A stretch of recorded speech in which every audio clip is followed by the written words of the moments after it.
நான் ராஜதுரை சார் பத்தி ஒரு படம் எடுக்க போற அத அவரை பத்தி உங்க கிட்ட கொஞ்சம் கேட்டு தெரிஞ்சுக்கிலன்னு வந்த. ஓ, எல்லாருக்கும் தெரிஞ்ச வரைக்கும் நான் அவரோட டிரைவர். ஆனா நாங்க 2 பேரும் ஒன்னா பிறந்து வளர்ந்தவங்க. இலங்கையில குண்டு வெடிப்பால இங்க அகதிகளா ஓடி வந்தோம். இங்க ரவின்னு ஒரு ஆபீசர் இருந்தாரு. அவர்த்த எங்களுக்கு அடைக்கலம் கொடுத்தாரு. சிம்பிளா சொல்லணும்னா அவருக்கு எங்களை ரொம்ப பிடிக்கும். அவர் வீட்டுல யாருக்கும் எங்களை பிடிக்காது. இது எல்லாம் உண்மையா மேடம்? இது எல்லாம் உண்மைதான். அன்னிக்கு ஊருல பெரிய மதக்கலவரம். அதுல நிறைய பேரு இருந்தாங்க. அதுல ரவிசேகர் சாரும் ஒண்ணு. அந்த கலவரத்தில் அவரோட உடல் எங்களுக்கு கிடைக்கல. அவர் இறந்துவிட்டார் என்ற செய்தி எங்களால நம்ப முடியல. அவர் எங்கேயோ இன்னும் உயிரோடு தான் இருக்கிறார் என்று நினைத்து கொண்டிருக்கும்.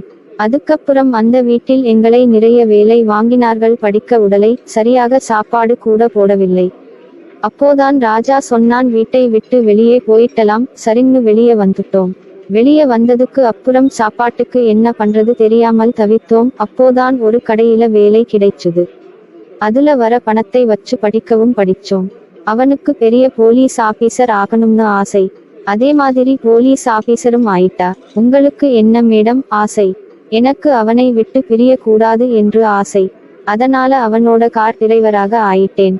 ஜூலை 12, 2009 ராஜ்நன்கவ் ஆம்புஷ் நடந்துச்சு. அது கம்யூனிஸ்ட் பார்ட்டிக்கும் இந்தியன் போலீஸ்காருக்கும் நடந்த ஒரு கலவரம். அவங்க பக்கம் மொத்தம் 300 பேர், எங்க பக்கம் வெறும் 40 பேர் தான். அதுல 29 போலீஸ் இறந்துட்டாங்க. யார் மேடம் ராஜதுரை சிறை கொன்றது? அவனை யாரும் தொடக்கூட முடியாது.